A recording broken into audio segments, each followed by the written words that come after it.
If adjointment of A is equal to this matrix, find A inverse.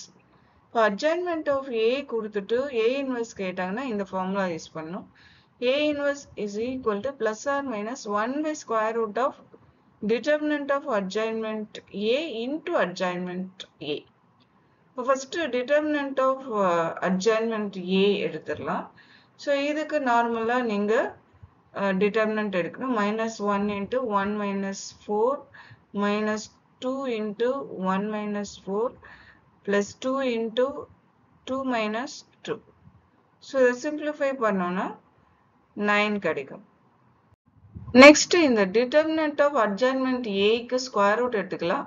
Adjointment A questionல இருக்கு. இப்போ இந்த 2 valuesம் இந்த formulaல substitute பண்ணலாம். Substitute பண்ணானா A inverse value கிடைச்சிரும். இதுதான் இதோட answer.